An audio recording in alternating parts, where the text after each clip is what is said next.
నమస్తే, welcome to our channel. నేను మీరామ్.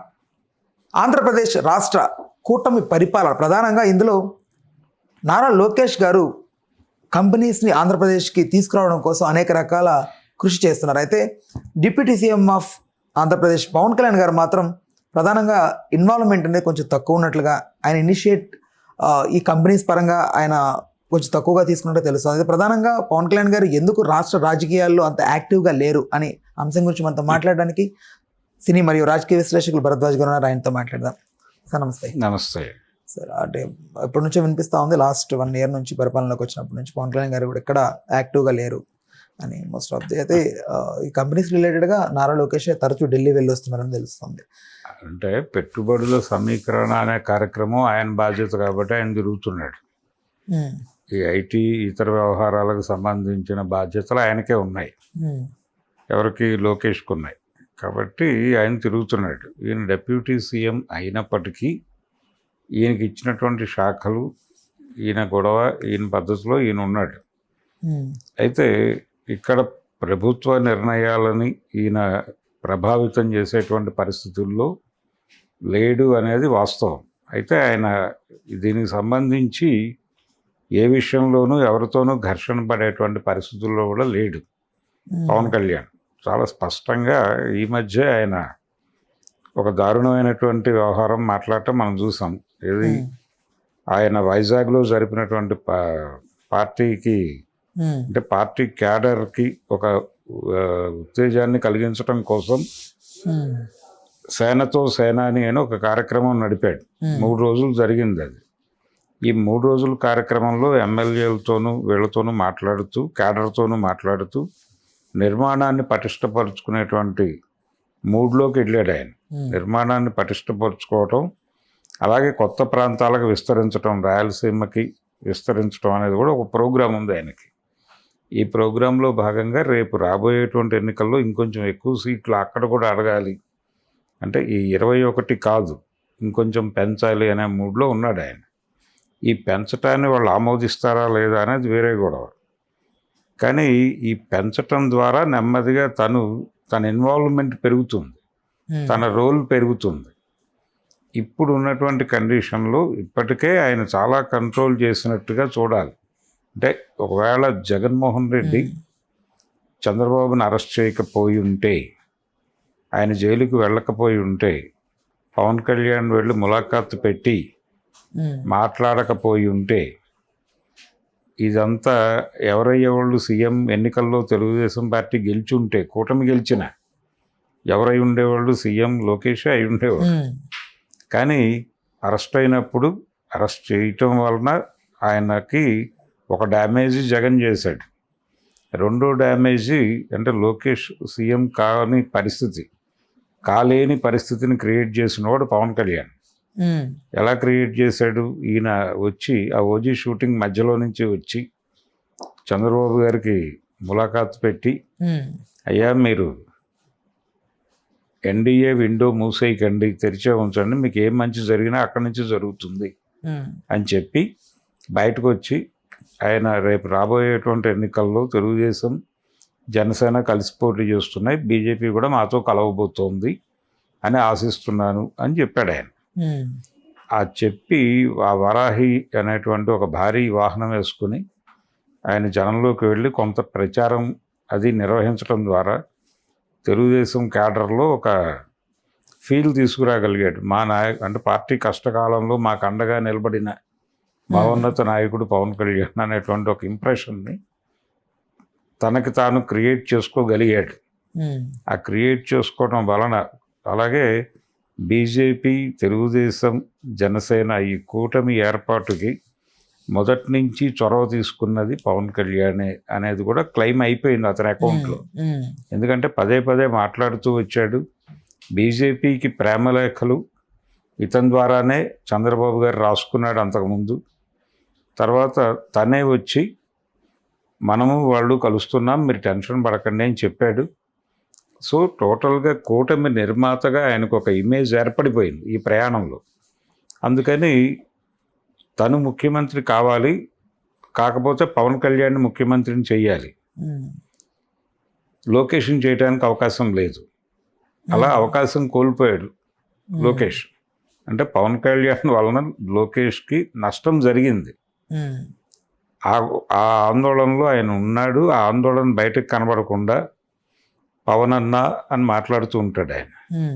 ఈయన కూడా తమ్ముడు అని ఆప్యాయంగా మాట్లాడుతూ ఉంటాడు, కానీ ఆయన మనసులో ఆ గొడవ ఉంది.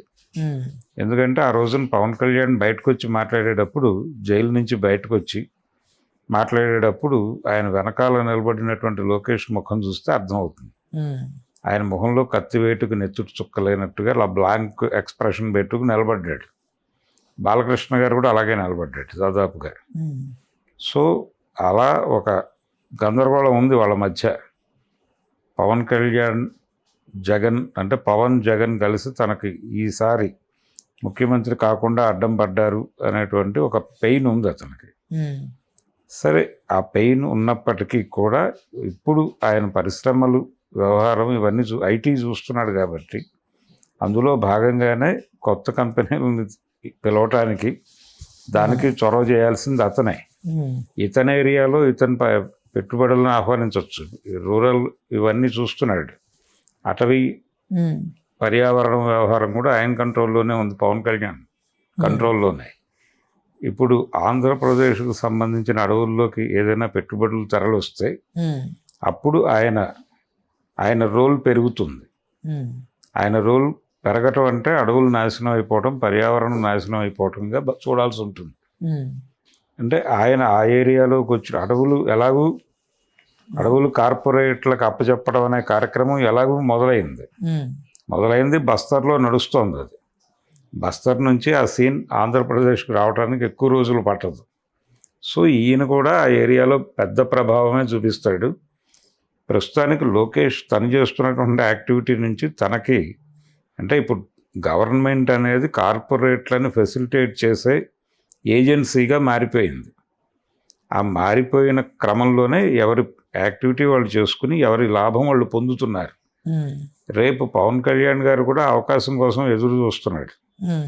ఇక్కడ కూడా వచ్చేస్తే ఈ అడవుల ఆక్రమణ అనే కార్యక్రమం వచ్చేస్తే అప్పుడు తనకి ఒక రోల్ వస్తుంది దానిలోకి. ఇప్పుడు ఆయన మొన్న ఈ వైజాగ్ మీటింగ్లో మాట్లాడుతూ కొంత ఈ విషయాలన్నీ మాట్లాడాడు. ఆయన పార్టీ బలోపేతానికి, ఆర్థిక శక్తి పెంచుకోవటానికి రకరకాల ప్రయత్నాలు చేస్తున్నాం మనం అని చెప్తూ ప్రస్తుతం ఆయన ఉన్న కండిషన్లో ఆయనకు ఉన్నటువంటి అంటే తన ఇబ్బందికరమైనటువంటి పరిస్థితులను కూడా చెప్పుకున్నాడు. ఆయన సుగాలి ప్రీతి కేసు ఉంది, అది జరిగిందేమో తెలుగుదేశం హయాంలో. ఆ 2 సంవత్సరాలు ఎవరూ మాట్లాడలేదు. ఆ కేసు ఎవరికి దర్యాప్తుకి, లేకపోతే దర్యాప్తు సంస్థలు ఎవరిని పట్టుకోవాలి, అసలు లీడ్ ఏమిటి, ఎవరి కేసు, ఎవరి నిందితులు, ఏమీ లేదు. అలా ఉంది అది. ఈయన కూడా దాంతో ట్రావెల్ అయ్యాడు. చివరిలో మాత్రం ఆ పార్టీతో విభేదించి బయటకు వచ్చిన తర్వాత విమర్శలు చేశాడు. అయిపోయింది. 2017లో జరిగింది అది. 19లో ఎన్నికలు జరిగినాయి. 2 years గ్యాప్ ఉంది. ఈయన బయటకు వచ్చింది కొంచెం ముందు, ఎన్నికలకు ముందు బయటకు వచ్చాడు దానిలో నుంచి. అప్పుడు కొంచెం వాయిస్ పెంచి మాట్లాడాడు తప్ప మొదట్లో వీరు చేసింది ఏమీ లేదు. కానీ అదంతా తన ప్రతిభ అని క్లెయిమ్ చేసుకున్నాడు. అలాగే ఆవిడ మీద నిందేశాడు, వాళ్ళ మదర్ మీద నిందేసి, అంటే ఆ టైంలో సరైన సాక్ష్యాలు అంటే ఆ అమ్మాయిని ఆత్మహత్యగా చిత్రీకరించే ప్రయత్నం జరిగింది. అది కాదు, రేప్ అండ్ మర్డర్ అనేది తేల్చారు. అది తేల్చినప్పుడు ఆ మెడికల్ రిపోర్ట్స్ ప్రాపర్గా రాకపోవడానికి ఆ మదరే కారణం అని ఈయన ఆ వేదిక మీద నుంచి మాట్లాడాడు పవన్ కళ్యాణ్. అదొక దుర్మార్గం.